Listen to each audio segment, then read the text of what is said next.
We've seen reports on the rebellion that has happened in Russia, and Vladimir Putin has addressed that rebellion, calling them traitors and saying that they will be punished, that his country is unified, and that they are not going to have a war where it is brother against brother, Russian citizen against Russian citizen, fighting each other like it happened in 1997. That he is giving orders to unified orders to all law enforcement agencies as well as military agencies to dispel and punish those who caused this rebellion and a mutiny against the fatherland, Russia. In the same speech, he also remotely accused the Western governments of sparking such a rebellion in order to cause confusion and dismay among the Russian people. And he said it won't work, that this sort of things will be just simply cast aside, and the Russian people are stronger and more unified to have something like this happen to them. So, long and short of it is Vladimir Putin is saying that the rebellion won't work and that he will punish those who are involved in such activities. So, we're also going to hear in this next segment from the Russian permanent representative talking about the Nord Stream sabotage, and again, there is blame lied there, and in the direction that they want the world to know the blame goes. So why don't we listen to that next, and further reports from the UN about children being affected by armed conflict and other issues.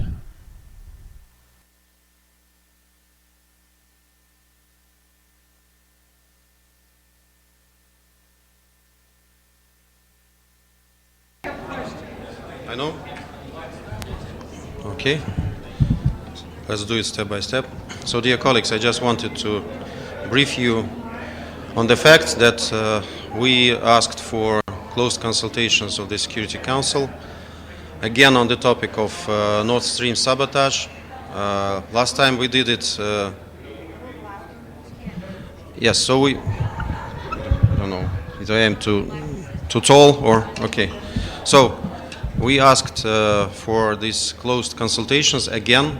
Last time we did it was less than 2 weeks ago, but during this meeting, last time we reiterated the necessity of the authorities of Germany, Denmark and Sweden to update the Council on the course of their investigation. This haven't been done yet, and in the meantime we have learned that they have organized, the authorities of these countries, in particular Denmark, they have organized the tour of journalists to the place of the sabotage with all the equipment, making pictures, showing certain aspects of the situation, and of course promoting the conspiracy theories that would be aimed at shielding one country which we all well know about.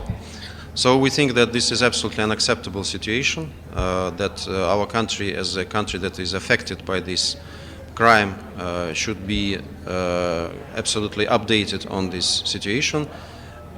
Same as Security Council, because as you all remember during the last discussion, the open briefing, all the members of the Security Council were united in the message that there should be information from these three countries about the course of their national investigation. Some of the members of the Security Council were asking for quick international investigation, same as we were.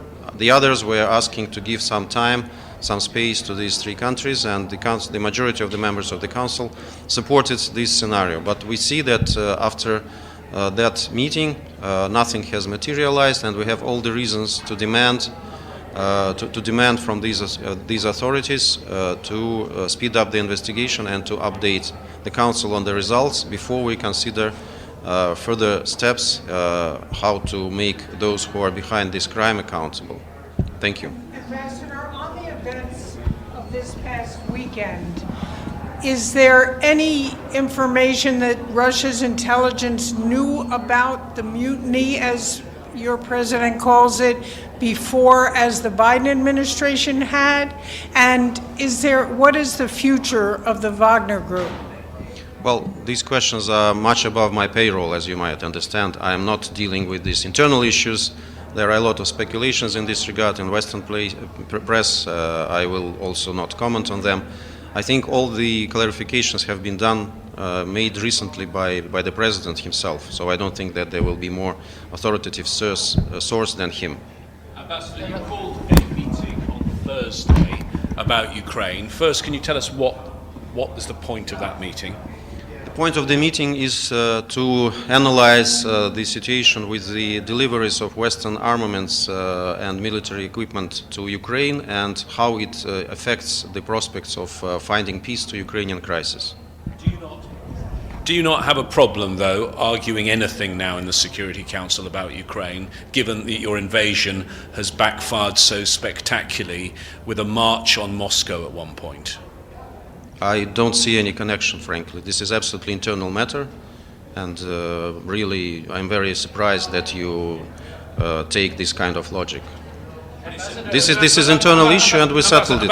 It's deeply embarrassing, isn't it, though? President Putin declared and condemned a mutiny, and then he's done nothing about the mutineers. He looks very weak now. I absolutely disagree. I think he looks strong. And our country looks stronger than ever because we were united to repel this mutiny. And if you think otherwise, then I think you might somehow change your optics because you have maybe a little bit. One final question, if I may, on the Wagner Group and their activities in Africa, clearly in countries where the Security Council is interested and that are on the Security Council agenda. My understanding is that in both Mali and Central African Republic, the agreement is actually between the Russian Federation and those countries. So will the Wagner Group continue to operate in those two countries? Frankly, I don't have the data maybe that you have, but I don't have such information. I think you need to ask comments first and foremost to the governments of these countries. This is their sovereign decisions, and I think that the latest events showed clearly that the Wagner Group is detached from the government, and we're not taking decision for this group.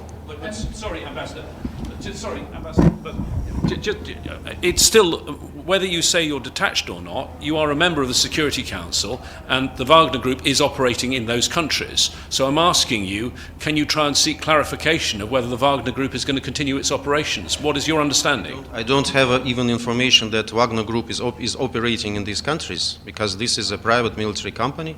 So how should I have the information about its activities? Same as American colleagues do not have a lot of information, as they say, about activities of different private military companies in the world. So why do you ask me these questions and so insistently? I don't know. I don't see any connection of this situation with the situation in Ukraine, first and foremost. This is our internal matter, which was settled in a very resolute way. And we're absolutely sure that our country has gone from this experience stronger than it was ever, and the president of authority showed to be.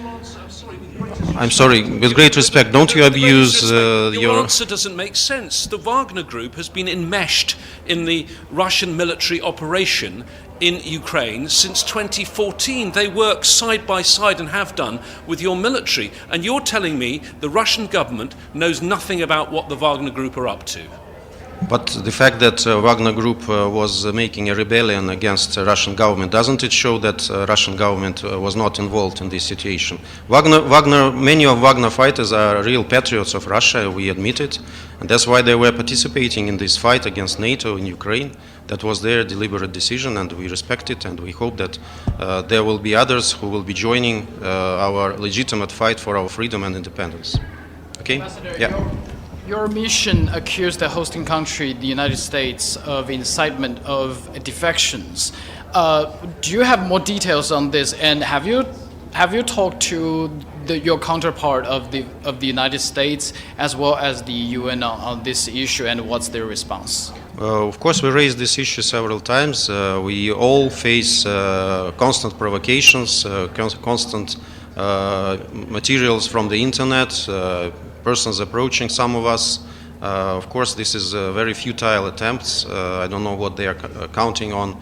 This is the breach of diplomatic practice and diplomatic protocol. We are indicating to our American colleagues and to the host country committee that this is absolutely unacceptable.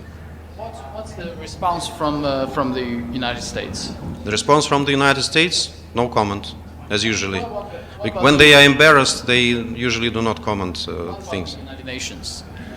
The United Nations, kind of an ostrich policy, in this regard. They say this is a bilateral matter, but we do not think so. So we raise it in host country committee, and we will continue to raise it in host country committee bilaterally. And of course, we think that this is absolutely outrageous. Mr. Ambassador, what is your reaction to the many commentators who have said that what happened over the weekend with the Wagner Group has weakened President Putin, and some commentators have said that it leaves him open to being challenged for the presidency in the next Russian elections upcoming? I think I already answered this question. The people that are asking this question are obviously do not Russian, and they do not understand Russia. Because if they did, they would really see it from absolutely different optics. The country has become more stronger, and the president's support has consolidated, and I think that's quite obvious for everyone who is open-mindedly analyzing Russia, not who has some Russophobic optics. They are, of course, disappointed, and I think that we will continue to disappoint them even more. Yeah. Going back to the topic of the North Sea and the pipeline, then you say that Germany, Denmark, and Sweden are not informing the Security Council soon enough. Now, did Russia ask to this country directly, bilaterally, to move on the investigation? What was the answer, if you did? And then again on the question of Russian diplomats, your mission has been lamenting with denouncing with the Secretary General that the FBI somehow, some way is harassing you. Can you give us some specific about that? What is really happening? Why you think that you can't do well your job in New York at the moment?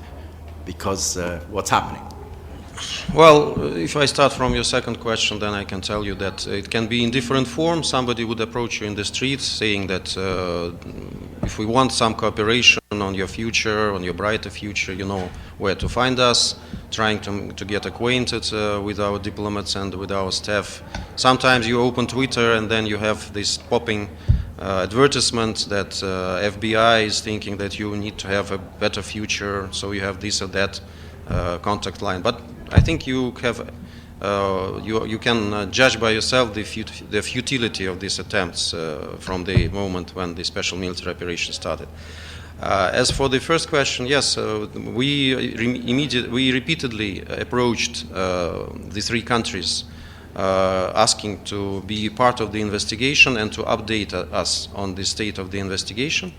They declined. We published this correspondence after we had this open meeting in the Security Council, and it's available as a UN document. Those who want to have a copy, they can ask Theodore, and we will share with you this document. It's not a secret. So the outrageous part is that they absolutely deny us any information. They say it's classified. They say that they're dealing with it themselves, and then they organize this kind of tourist tour to the place of the sabotage, inspiring journalists to make some further absurd conspiracy theories, shielding some elephant in the room, as we all understand. So trying to shield responsibility from those who are really culpable of this sabotage. That's what really was behind our desire to discuss this question once again in Security Council. Okay, maybe if it's one more question, and no? Okay, then thank you, everybody. Thank you very much, Ambassador.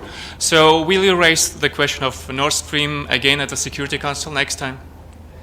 Absolutely, no doubt about it. We just need to understand really the degree of readiness to cooperate from the three countries in question, and we do not intend to put this question under the carpet. Okay, thank you very much.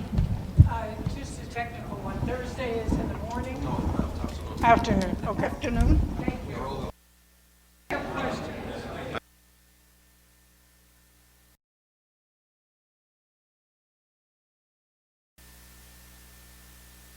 Take a few days off. All right, good morning, everyone. Is this great? Is everyone here? Good. All right, so I'll read out press elements that were agreed by the members of the Security Council following the closed consultations last Friday. The members of the Security Council met on 23rd June to receive a briefing from the UN Special Coordinator for the Middle East Peace Process, Tor Wensland, and to discuss recent violence in the West Bank upon the request of the UAE, France, and China. The members of the Council expressed sorrow for the loss of civilian lives. They recalled the presidential statement adopted on 20th February 2023, including their call for full respect for international humanitarian law and the protection of the civilian population. They emphasized the obligations and commitments of Israeli and Palestinian authorities to fight and condemn terrorism in all its forms in a manner consistent with international law. They further emphasized the importance of holding accountable those responsible for such acts of violence. The members of the Security Council encouraged additional steps to restore a durable calm and de-escalate tensions, and called on all parties to refrain from unilateral actions that further inflame tensions. They further urged for restraint to reduce tension and prevent further escalation. The members of the Security Council committed to remain seized of these issues and look forward to the open briefing today. End of press elements. Ambassador, in your national capacity, Israel has announced another 5,700 settler homes in the West Bank, and also in recent hours, Prime Minister Netanyahu told the Knesset committee about the Palestinians, we need to eliminate their aspirations for a state. Isn't Israel just showing contempt for the Security Council? And do you need to ask the Israeli ambassador in this meeting whether he really believes in a two-state solution? The UAE in its national capacity has condemned any settlement expansion, any further settlement activity as endangering the two-state solution. And the UAE is fully committed to the two-state solution underlined in all the various international law elements and UN Security Council resolutions. So our position is clear. The settlements do undermine the viability of the two-state solution, and we will be making that clear also in our statement today. Question on Mali. The Mali government has obviously requested that the UN peacekeeping mission shut down. I believe the Council is discussing a draft that would end the mission on June 30 and have a 6-month drawdown. Is that still on track to be adopted on Thursday? The Council are in discussions about the future of the Mali mission. I can't comment on ongoing negotiations, but clearly the the request from the Mali government has been taken into account and into consideration, and the mission needs to function there with the full protection of coordination with the relevant authorities. So I think that is being included in the discussion, those elements, but I can't comment on the specifics. And obviously a lot depends on discussions with the UN, with the peacekeeping department, on what is needed for a effective and safe and responsible drawdown. So I think those discussions are ongoing, including with regional partners as well. Okay, thank you. Thank you, everyone. Thank you very much.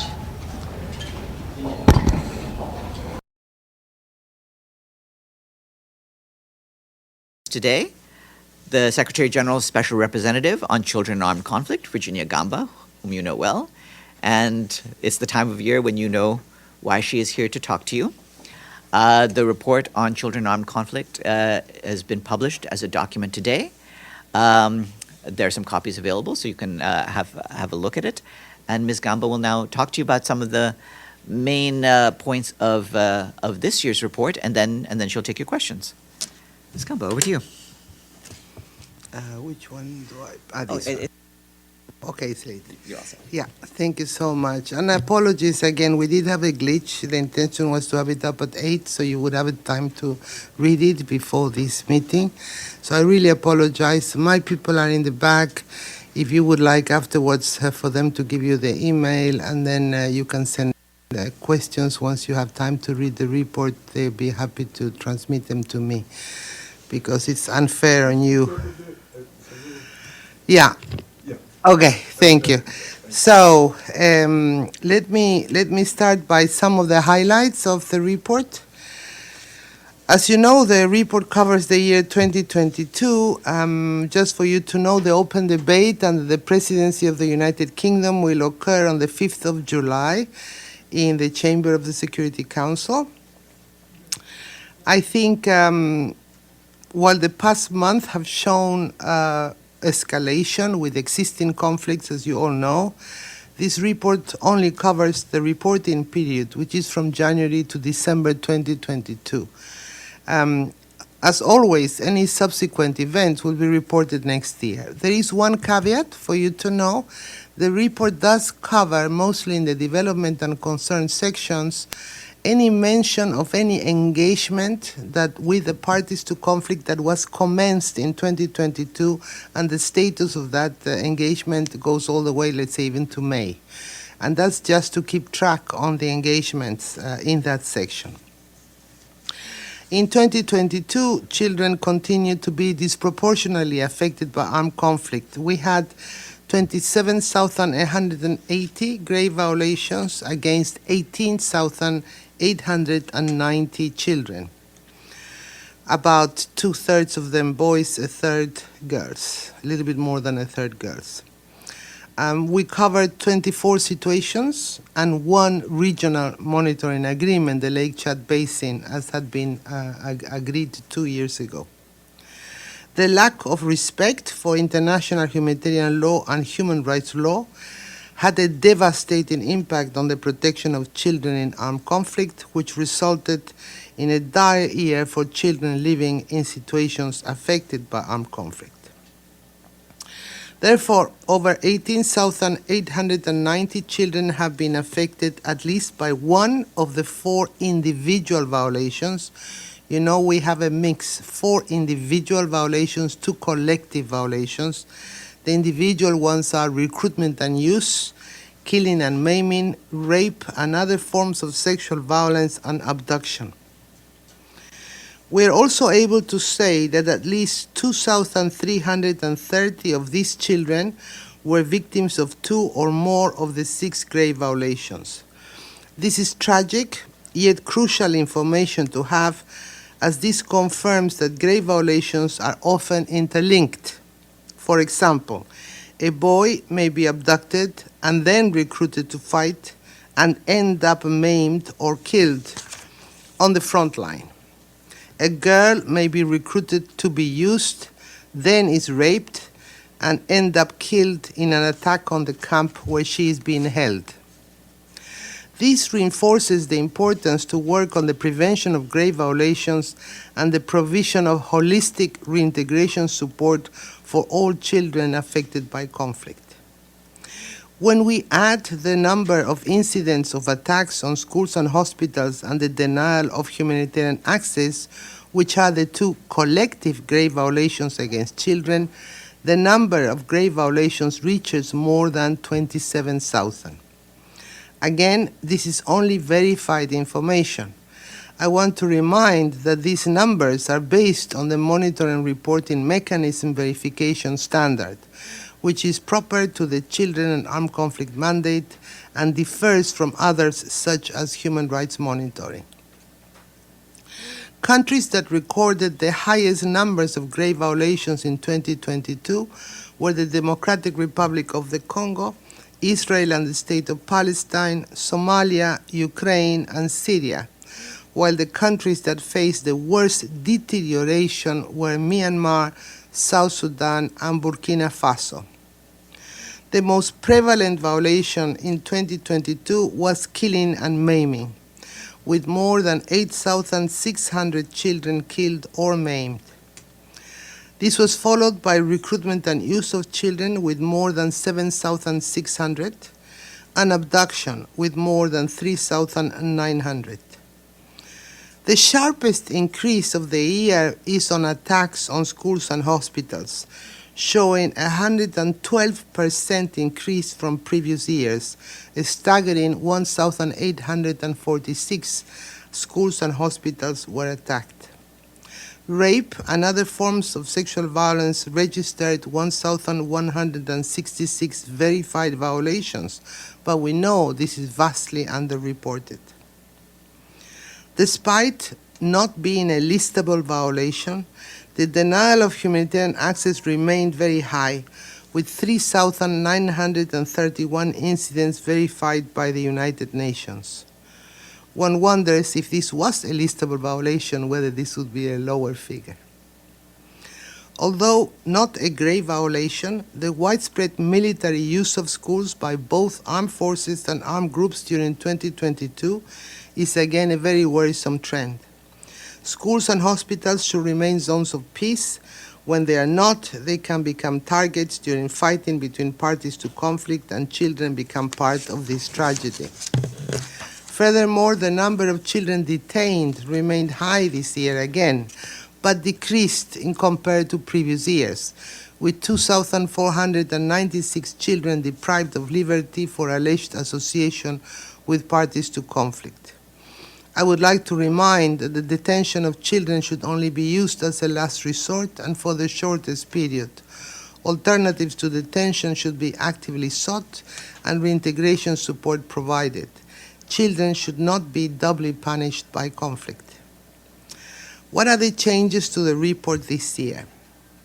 In Ukraine, the Secretary General decided to list the Russian armed forces and affiliated armed groups under Section B of Annex 2 for attacks on schools and hospitals and for killing of children, in particular through the use of explosive weapons with a wide impact area, including shelling from heavy artillery, multiple launch rocket systems, missiles, and airstrikes in populated areas, which resulted in a very high number of casualties and the destruction of infrastructures. The Russian Federation and affiliated armed groups have been listed under Section B of Annex 2 in consideration of the ongoing engagement they had with me since last year and also following my visit to Russia in May. I am committed to continue this engagement to make sure that measures identified to end and prevent children from grave violations are being implemented. And I note that decreases in these two violations have already started to occur as soon as my engagement commenced in August 2022 to date. The Secretary General decided to also warn the Ukrainian armed forces in Section 5, owing to the high number of children killed and maimed and of attacks on schools and hospitals attributed to them. While we are aware that Ukraine's military actions are in response of Russia's aggression, the CAAC mandate applies to all parties to conflict and whether grave violations are committed during offensive or defensive operations. The warning serves to remind Ukraine of the importance to uphold international humanitarian law and international human rights law going forward. The Secretary General will remain attentive to the way Ukrainian forces respond to his request, but I commend already the progress made by the Ukrainian government in taking further steps in protecting children as soon as my engagement with them began last year. In Israel and the State of Palestine, the Secretary General did not list any parties to the conflict. Last year, in his annual report, the Secretary General stated explicitly that, and I quote, should substantial airstrikes and rockets resulting from the May 2021 escalation of hostilities repeat itself in 2022, parties to the conflict should be listed. End of quote. The Secretary General also called on parties to the conflict to engage with me to identify practical measures to protect children and end grave violations. Following my visit to Israel and the State of Palestine, of course Gaza and Ramallah and Jerusalem and Tel Aviv, engagement took place with all parties, including through an exchange of letters, the appointment of focal points by all parties, and the identification of practical measures, including those proposed by the United Nations to end and prevent grave violations against children. We also noted an important decrease in airstrikes by Israeli forces from 598 airstrikes in 2021 to 52 in 2022. The whole purpose of the CAAC mandate as given by the Security Council is to engage with parties to create a change in the behavior of parties and strengthen the protection of children. Nonetheless, I am concerned by the continuing high level of grave violations against children, particularly the increasing level of violence in the occupied West Bank, including in East Jerusalem in 2023. Therefore, I will continue my engagement with the parties in order to make sure that the identified measures to end and prevent violations against children are being implemented. Additionally, the Secretary General decided to list the Islamic State in the Greater Sahara under Section A of Annex 2 for the killing and maiming of children in Burkina Faso. In the Democratic Republic of the Congo, the Mouvement du 23 Mars has been listed under Section A of Annex 1 for killing and maiming, rape, and other forms of sexual violence, attacks on schools and hospitals, and abduction. This is the group that recently has also raided the school in Uganda. My Zaire has been listed under Section A of Annex 1 for the killing and maiming of children. Twiguanejo has been listed under Section A of Annex 1 for recruitment and use of children. Some parties previously listed had additional violations added to their listings. In Burkina Faso, because of an increase of attacks on schools and hospitals, Yama Nusrat ul Islam wal Muslimin has been listed under Section A of Annex 2 for this violation. In the Democratic Republic of the Congo, the Allied Democratic Forces have been listed under Section A of Annex 1 for rape and other forms of sexual violence. The Coopérative pour le Développement du Congo, CODECO, has been listed under Section A of Annex 1 for the abduction of children.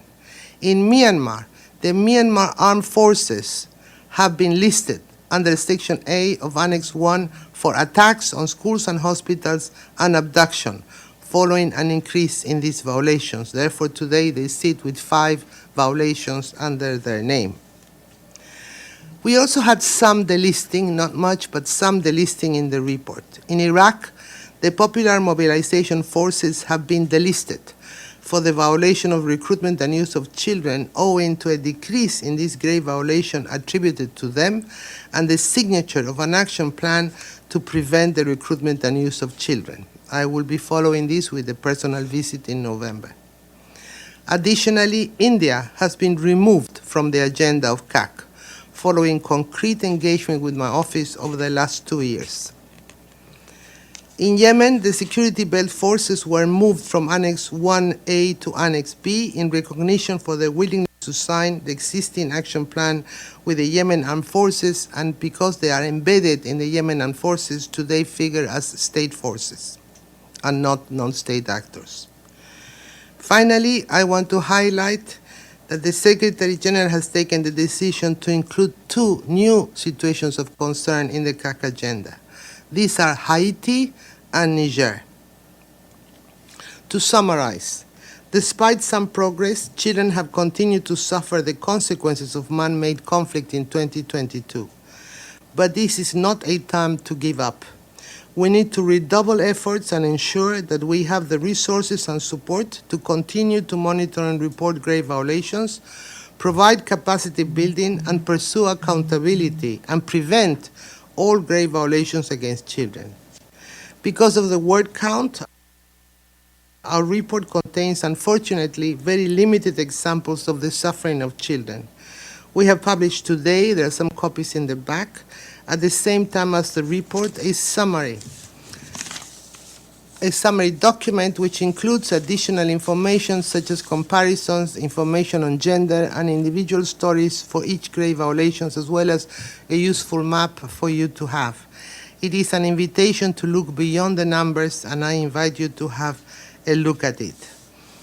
Finally, I would like to remind us all that military operations set in motion due to rebellions, offensives, and counteroffensives have led to an increased use of explosive weapons, including with wide impact in populated areas, which resulted in an outrageous number of children being killed and maimed, and a striking increase of schools and hospitals being damaged, denying children education and access to health services. I remind that all parties to conflict are bound by the principles of impartiality, proportionality, distinction, and humanity as per international humanitarian law, and should be at the heart of all military planning and action. Civilian populations, and particularly children, are paying the price of armed conflict. We need to reconsider the value of peace for the sake of our children. Thank you, and I am ready to take some questions. And before we proceed, I also want to let you know that the good news is that the document is now online, so you can access it off the UN website. I'll turn it over to questions. Yes, James. On behalf of the UN Correspondents Association, thank you for doing this. James Bayes, Al Jazeera. So I want to press you a bit on why Israel is not listed. You read that quote from last. Could you just read that again, that one line that you read from last year's report?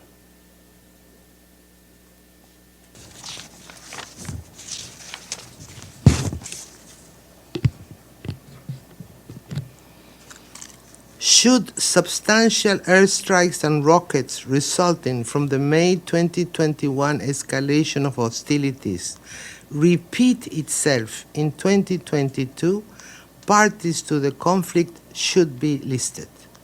So I don't understand why Israel is not listed. There was another conflict in Gaza in 2022. The total number of deaths is less because the conflict in May 2021 was 11 days long. The conflict in August 2022 was 3 days long. But Israel did exactly the same thing. It fired indiscriminately, bombed indiscriminately, and killed children. I don't understand why you don't list them. You made a clear warning, and then you wimped out. I think it has to do with both the engagement and the numbers. There were specific requests in Section 5 of last year, which was to engage on prevention efforts by all three parties to conflict: Hamas, Jihad Islamic, Palestinian Islamic Jihad, and Israel forces. That engagement did occur, and by December, all sides had agreed to exchange letters with me with the provision of certain measures that they were willing to start putting into place as soon as the new year started. But letters don't save children's lives. You know what's going on this year. I know this only covers 2022. Israel's already killed 27 children this year. Well, this is why we're very worried. As we said, we're very concerned at an escalation that we're noticing this year. But for last year, we have to recognize that between 2021 and 2022, there was a decrease in both the killing and the maiming of children. The killing of children was halved between 78 to 42 last year. And like I said, the airstrikes reduced from 598 to 52. With these figures, the Secretary General had to stay true to his word. But I still don't understand. They are still killing children in huge numbers.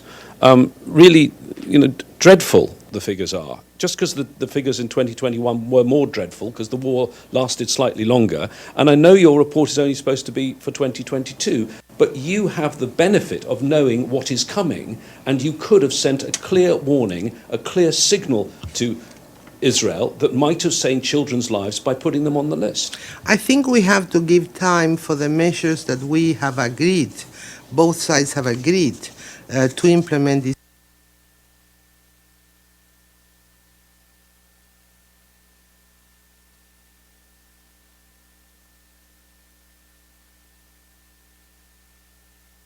Year are put in place. So and we'll give them time, shall we, and just let more children die in the meantime?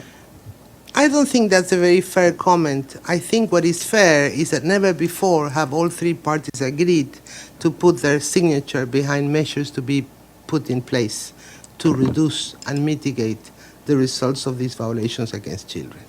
So I think we'll just have to wait and see. Joe? Yeah, Joseph Klein, Canada Free Press. I just want to get a little more granular here in defining the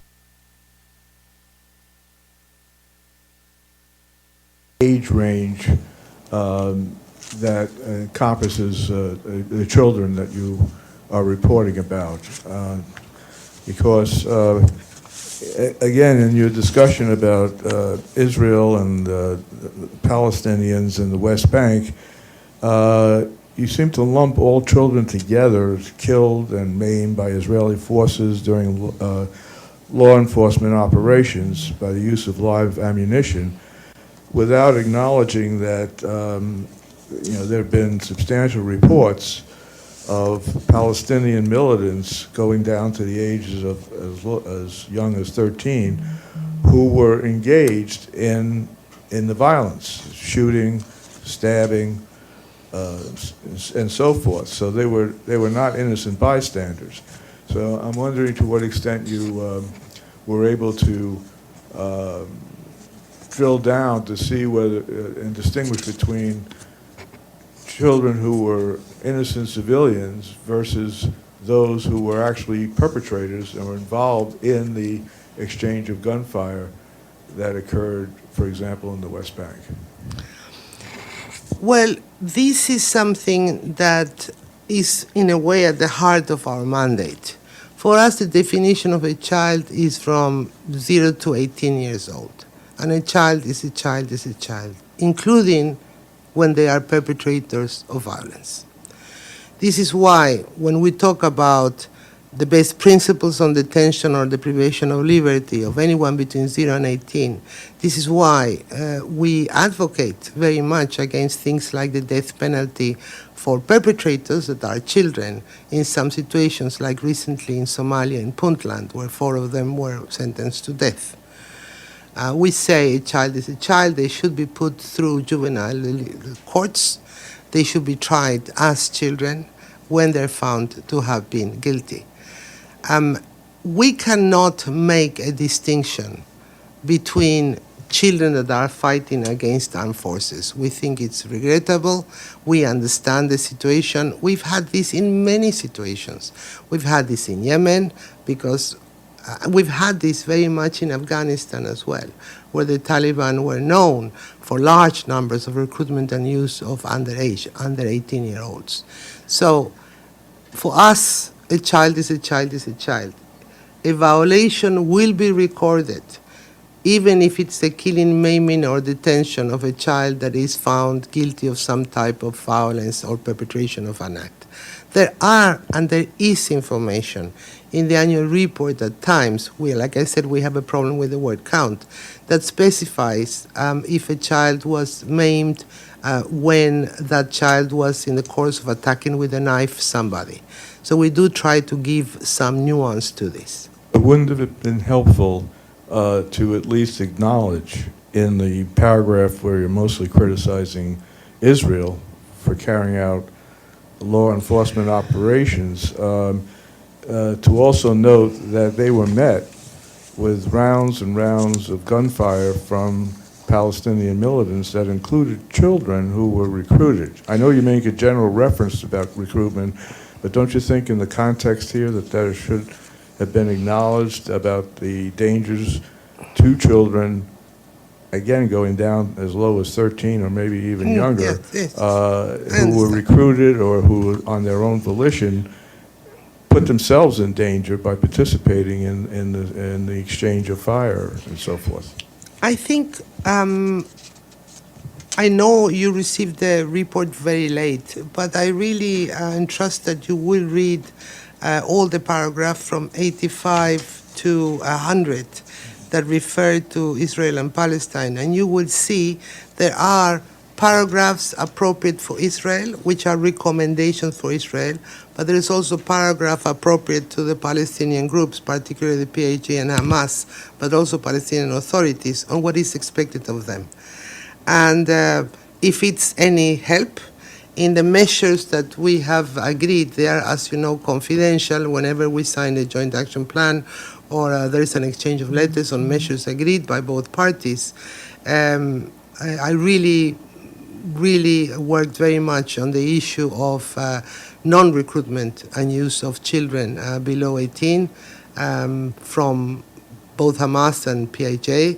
I also, for example, asked that no ammunition or weapons would be ever stored in any tunnel, let's say, underneath a school in Gaza, or be placed in such a way that any returning fire would invariably hit children.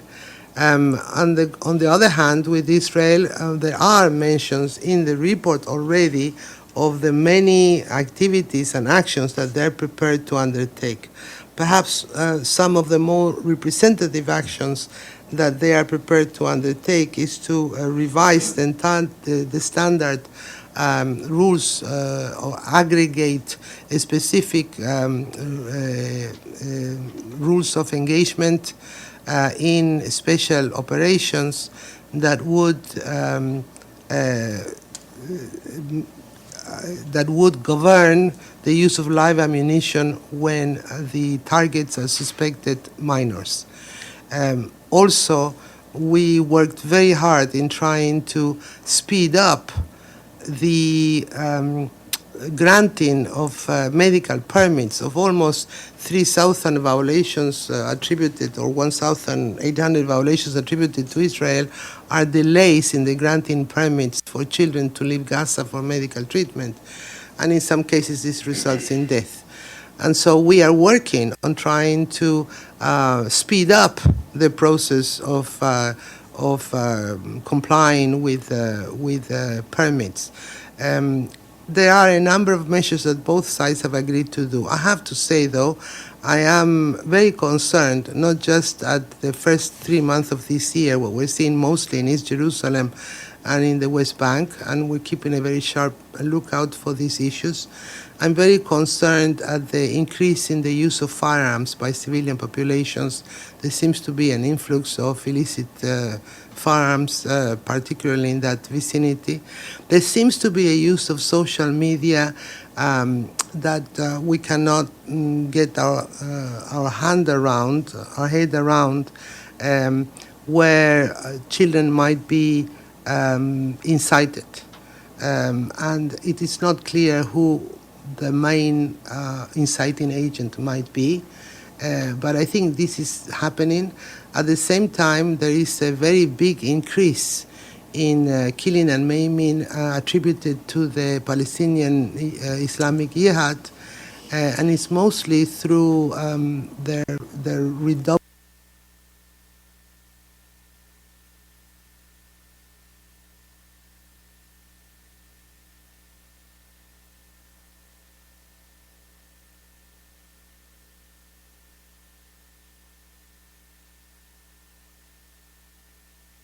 airstrikes, sending rockets out, and these falling short and falling in Palestinian territory in Gaza, and as a result, maiming some children. We are discussing all of these issues, and we will continue to do so. But I think it might be of interest to everybody that where I am personally interested this year is to look at the emergence of new armed groups in this situation. We're trying to keep a very close tab on settlers, and we're trying to keep a very close tab on any other armed group that might be appearing or showing, particularly in the West Bank.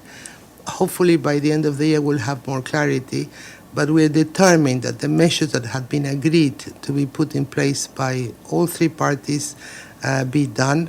You will notice in this annual report that the Secretary General has taken a decision which sits under the section of Israel and Palestine under the developments and concerns. And he has says in paragraph 96, I request that my special representative coordinate with the United Nations the strengthening and broadening of that working group to cover Israel and the occupied Palestinian territory. So one of the problems we have with monitoring reporting is the weaknesses of the monitoring reporting working groups. And in this case, the Secretary General took a decision to order its strengthening, which I will start doing now that the report is public. Thank you. Abdulhamid. Thank you, Madam Gamba. This is Abdulhamid Sayam from the Arabic daily Al-Quds Al-Arabi.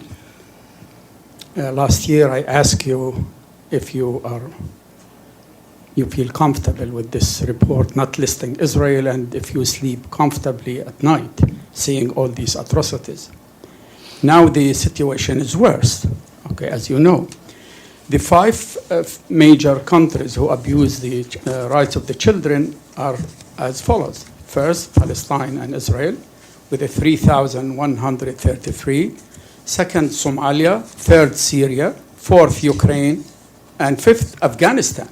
So Israel and Palestine is number one as far as I just skimmed through the report.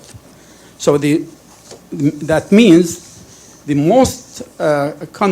country that violates the rights of the children and in all categories, as you listed, is Israel. And yet it's not listed. Not even the settlers there are two groups who are listed as terrorist groups. The Guards of the Hills and the Revenge group who are launching all these attacks on Palestinian civilians. Now, how can you explain that? And the second, how could you praise a country that cut down on its air raids from 500 down to 52 when its air attacks should not be used at all for civilians under occupation for 56 years? These are civilians. They don't have air force. And yet you're praising them and you're using as a category for not listing Israel. This is unbelievable. I want you to give me a lengthy answer, the way you did just before, about how can you justify not listing Israel and these settlers in your report. Thank you. Very well, thank you very much. I remember well the questions you posed last year, of course, and this year we are back on the same type of questions. I think I'm not going to repeat what I have just said, but I do want to say one thing that is of interest. The figures that you just read, talking about the totality of violations, include about 1/3 or 1/4 of that. I had put it in a piece of paper and I cannot find the little piece of paper here. I would say the largest number within that large number is denial of humanitarian assistance. Denial of humanitarian assistance is a non-listable violation. This is why I said at the very beginning in my statement that my personal opinion is that denial of humanitarian assistance should be a listable violation, because we're seeing an increase of that in all 24 situations. And I believe this happens because there is no deterrence against those that deny humanitarian assistance, whether it be in Somalia, in Yemen, or in Israel. And if you consider that is not a listable violation, then it does not become the number one in your list. So I would dispute that Israel-Palestine is the number one on your list on that basis. But I think nothing that I tell you will make you feel better about the fact that Israel is not listed. I think on the settlers, I informed just now that we are monitoring now very seriously. As of January this year, we're seeing an increase in, like I said, I think we're about to see different armed groups appear and have a personality. And so we're keeping a very close look at that. I'm also hoping that through the strengthening of the working group on monitoring and reporting in Palestine and Israel, we will be able to have stronger figures verified at the end of the year. Thank you very much. So the settlers' violence last year, 2022, you think worth not mentioning in this report? It was okay. But this year is increasing. That's how I understand what you have just said. Nothing is okay. Nothing is okay. What can be okay about any child suffering as a consequence of protracted conflict of any type? So no, let us keep this in perspective. This is the monitoring reporting mechanism. It follows rules. You know the rules. The Secretary General takes decisions based on figures. The fact remains that last year's figures are less than the year before, and that the parties have agreed to engage. So this is the reason why they're not being listed this year. But there's nothing more I can say to that effect. Okay, we've got a bunch of questions. Gregory? Thank you very much. Gregory Sapornikov of TASS News Agency. A paragraph 341 says a huge number of cases of killing children, and as well as by the attacks on hospitals and schools by Ukrainian forces. At the same time, Secretary General made almost identical calls on Russia and to Ukraine to abide international humanitarian law and to take measures to prevent violations. So at the same time, why the Secretary General not listed the Ukrainian forces to the list of parties who conducted violations affecting children? Thank you very much. Thank you very much. I think that it was a very important decision that he took to issue a warning in Section 5 of the report. This is normally the listing section, and it is really a very serious warning. I think when one looks at the figures of last year, 2022, as attributed to the parties to conflict, there are two things that are interesting. The first one is that the Russian Federation is not cited alone. It's the Russian Federation and affiliated armed groups. They are under the umbrella, and the responsibility and accountability is provided to the state. Therefore, it is the Russian Federation and affiliated armed groups. I think this is something that we could discuss to some level. If we look at the violations that were committed last year as verified, I have the figures with me. For killing and maiming, the totals against the Russian Federation and affiliated armed groups was 658 for the whole year. The totals, again, attributed to the Russian Federation and affiliated armed groups was 480. When you come to Ukraine, the killing and maiming attributed to them for the whole year was 255, about 40% of the amount presented in the first part. And attacks on schools and hospitals, 212, again, 50% less than the ones on the Russian Federation and affiliated armed groups. So I think it represents very much the scale, and the warning is there because it's very close to a situation where Ukraine would have to be listed, and they're being given a warning. Having said that, I think I insist. You have to understand, Ukraine was not a situation of concern until July last year. The reason why the Ukraine became a situation of concern was precisely because of these types of figures. In the first 6 months of last year, before there were a situation of concern, already there were 386 children killed and maimed, and 386 schools and hospitals that had been damaged or hurt in the fighting attributed to the Russian Federation and affiliated armed groups. By the time we started our engagement, I have to say both sides immediately answered my call for engagement as early as August last year. Since then, we have both sides been working firmly towards 2 joint action plans. Both of them have now been agreed with both sides. It is right now sitting in the capitals for final signature. But the willingness of both sides to start immediately trying to decrease the number of violations by being more careful on the way that they were engaging in military operations became evident early on. If you look at the quarters 3 and 4 of last year for the attributions against the Russian Federation and affiliated armed groups, you will see a decrease in those last 6 months of the year from 658, from 386 to 272 killed and maimed, and in schools and hospitals from 386 to 94.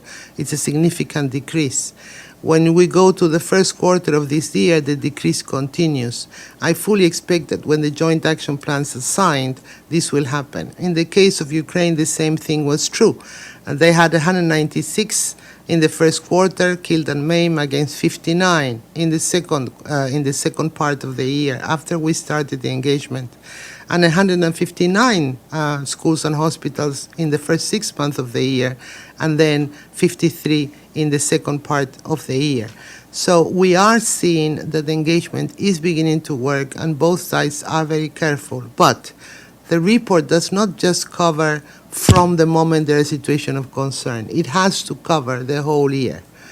So it is retroactive all the way to January. And with these figures, it was impossible not to list the Russian Federation and affiliated armed groups, whereas it was possible to give a warning to Ukraine that these figures must continue to lower. In fact, both sides must continue to lower, and I am confident that both sides will if they continue the engagement with me. Thank you. Okay. Thank you. This is Arun Lewis from INS. This is regarding what you said about removing India from the list. Could you please expand on that, the reason for it, and what is kind of interaction? And also, in the last year's report, you had mentioned armed insurgent groups operating there. So how does it work in terms of their operations? Thank you. For the last 2 years, we have been working very closely with India. India decided to start a prevention engagement. As you know, it's always very difficult when you're in a situation of concern with no listed parties. There is no need or obligation to have a joint action plan to be able to consider a delisting because you're not listed. So all you have left is a prevention plan. And India came forth 2 years ago to our offices and to our people on the ground, the resident coordinator in Delhi, as well as the UNICEF representative in the country, and indicated that they were ready to start engagement to see if they can put in place measures that could be sustained through time that would allow for them to be removed. So the measures, some of them, like I said, we have confidentiality on the exact terms and roadmaps and date lines of actions in each one of our engagements with any party to conflict. But in paragraph 348 of the annual report, you can have a glimpse of the type of measures that had been agreed. Among them, I call upon India to implement the remaining measures identified in consultation with my special representative and the United Nations, including the training of armed and security forces on child protection, the prohibition of the use of lethal and non-lethal force on children, including by ending the use of pellet guns, ensuring that children are detained as a last resort and for the shortest appropriate period of time, and to prevent all forms of ill treatment in detention, and the full implementation of the Juvenile Justice, Care and Protection of Children Act and the Protection of Children from Sexual Offenses Act. Therefore, these are some of the measures that have been put in place. We have been working with them very closely on this pattern. And you have to also remember that this is not like a movie. The annual report depicts a moment in time and a decision taken for a number of reasons. Mostly the reasons for decisions have to do with patterns that are escalating patterns or decreasing patterns. Decreasing patterns must be accompanied with commitments that are full in writing and formal about the willingness to put in place measures to better protect children. When these types of formal commitments are put in place, and then there is a pattern of decrease following that against that party, then the Secretary General can take decisions. But if there's something that occurs, let's say this year or next year, that is a peak of violence for whatever reason, then all of these parties and all of these countries can return to the CAAC agenda. It's not a one-off. You have to sustain it. You're always in peril of being called back into the annual report, both in its narrative or to be relisted. It has happened before with parties that had been delisted and were relisted because they had abandoned the obligations that they had agreed upon. So we will wait to see if India can continue the commitments that they have put in place and that we are supporting. Toshi? Thank you, Madam.